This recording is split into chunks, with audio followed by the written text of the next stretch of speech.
Whew, what's up, YouTube? Midwest Review here back again. Well, got another good score for you guys to see. Picked up some socket sets today. Not that I needed them per se, but they were great deals. So let's talk about it. Got on Facebook Marketplace. Saw these Snap-on metric universal swivel sockets for $150. And I called the top, or not called, but I texted the guy. We talked about it. I said, hey, would you take 125 cash money? And he said, yeah. He said, I have some more stuff that I'd be willing to get rid of as well if you're interested.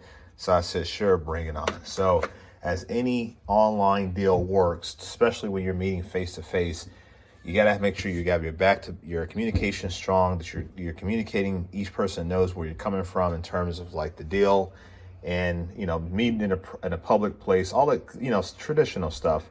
Just make sure you're good and okay with that. So we finally, after about 3 days of kind of trying to figure out schedules, we finally got a chance to meet up, and he brought me this set here. He says, hey, for the deal, I'll give you these here for 125, and would you do 25 on this set here? I said yeah. So 150 bucks, got two socket sets. This one here goes, sorry, my son's talking. This one here goes from 7mm all the way up to 19, and it is a Napa MPT, I believe is the brand. I believe that's Napa, it may not be, but got this little cheap set here, and this is the set that we went after. So for 125 bucks, guys, that is a steal of a deal. So let's take a look at them real quick. Always grab the biggest size possible just to kind of see. So 19's never been used. 18, 17, 15, 14. I'm sure these never been used. 13. What is that? It's 12 and 10. He never even used a 10, guys. So this is a brand new set out there that he, got rid of for whatever reason. I don't know if he needed the money. I don't know, but that being said, we have another Snap-on swivel socket set. Now, like I said, I didn't need the sockets. I already have my right tool swivel sockets. I have them in both deep and shallow. Here's some of the shallow ones here. I've never used these here, but I have used the deeps, and they work really nice, work really well. Here's the shallows. Great socket, great tool steel. I mean, I can't say anything better about them. They're just a really all-around strong, well-built, American-made socket. If you're interested in these, your part number is there. So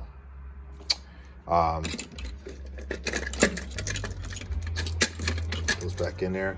But now we've got this set here, and if you recall, I picked up this set not too long ago off of eBay. I think I paid like $150 for this set. This is also a 3/8 drive, brand new, never used. I don't think it was ever used. Yeah, brand new, never used. But these are the shallow, super shallows. So you have your normal shallow, like your 14 there, and then you have these, which are even smaller yet. So you can see there how much room you save. So you save about half the length of the head of the business in there. So not bad at all. And now we got both sets of those, so that's pretty cool. I don't have a complete set of Snap-on deep swivel sockets. I do have, like I said, my right tool, which I have a set in my box here. I also have a set in my truck. The ones in the truck get used a lot, and that's by design, trying to test out the socket brand to make sure they're going to hold up. So far, like I said, I've used them every chance I absolutely get at the salvage yards. I'm using those sockets, and that's primarily where I'm going to see the majority of my work. Now, and the reason why that is because I'm cheap, and I don't like buying brand new equipment if I don't have to. So I will tear down a vehicle real quick, and that's what's going on with this BMW here. We've torn out the rear CV axle and all that kind of stuff, and I've got parts that are coming in. I got one seal waiting on, literally one seal to come in. I got the bearing, got the race, got the hub. All that stuff is already here from rockauto.com. Just waiting on the just hit my foot. Just waiting on the last remaining tool to get here, or the last remaining part to get here, and then we are ready to go. But yeah, I would like to get sorry, car going by. I would like to get the snap-on deeps and metric, and have those as well. That would be ideal. But at the moment, I don't have them. So, but a lot of people ask, like I did a video about how I got started, and now the other question is like, why do I have so many tools? And I kind of explained that in a video. And aside from the things in the video and finding fantastic deals, if you look at my fleet of vehicles, I've got a 74 Super Beetle, I've got a 2003 Ford Expedition, I got a 99 BMW 323i, I got a 2015 Volkswagen or Ford C-Max electric hybrid, I've got a 2008 Chevy or GMC Canyon, and a 1996 Chevy K1500 that I'm working on. Oh, and then this here, which was my 2018 Chevy Impala LTZ. Now, granted, the Impala doesn't really see any type of work in terms of any need to have tools or work done on it, because it's a fairly new car with very, very low miles, but all of the other vehicles require work. And I'm not big on taking vehicles to the shop unless it's something that I absolutely cannot do because I don't have time, or I cannot do because I don't have the proper amount of experience. And sometimes you have to know when to hold them, when to fold them. What I mean by that is that you may say, okay, yeah, I can do the job, but the job's going to take me too much time to do it. And there's a risk factor that I may screw something up. So those are jobs where I reach out to my local shop, and I'll have a trusted shop that can do it. You know, I let them do it. I tell them what the symptoms are, and I let them take over from there. I don't try to diagnose it for them. I just let them know this is what's going on. Can you guys take care of it? And we go from there.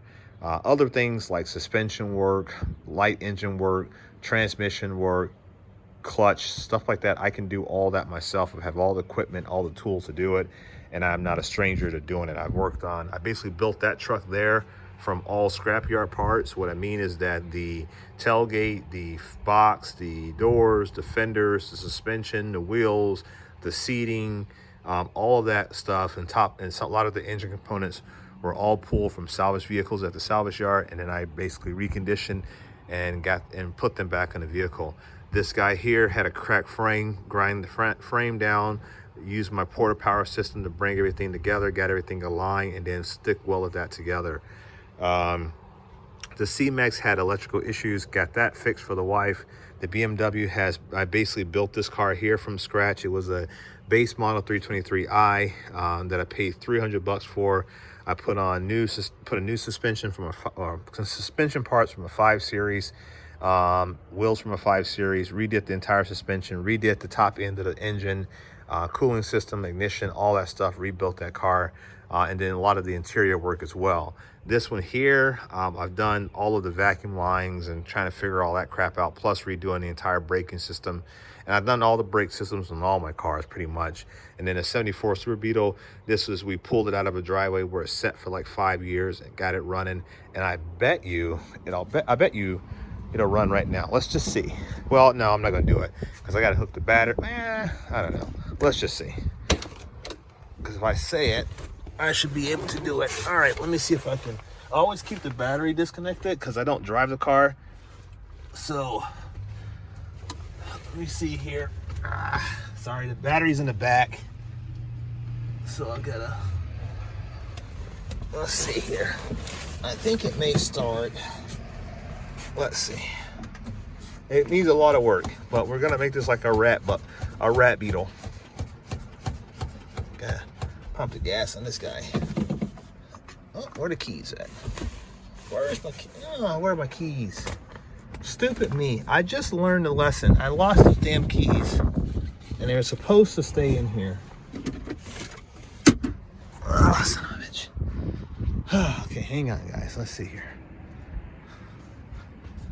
All right. Where are they at? There we go. Hey, Shop Cat. Say hello, Shop Cat. It's my 19-year-old cat.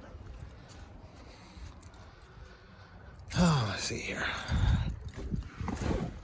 Let's see if she'll start.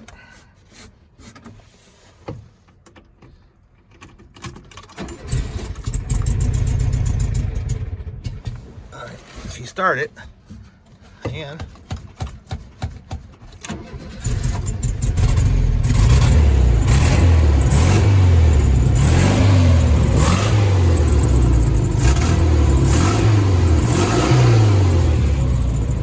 go, guys. So she's a runner. There we go. We'll just leave the keys in here like we said we were gonna do. There we go. So that's just proof that, you know, I like to do my own stuff. Well, not necessarily proof, but just kind of showing you guys what I do. Keeping all these vehicles running takes tools, and I don't have time for tools that break. I don't want to be running back and forth to Harbor Freight. Harbor Freight for me, while in Fort Wayne, it is about 35 minutes away, and I am not going to be running back and forth taking tools that break on me periodically. And that goes the same thing for Gear Wrench or Tecton or any of that. So that's why I buy what I buy.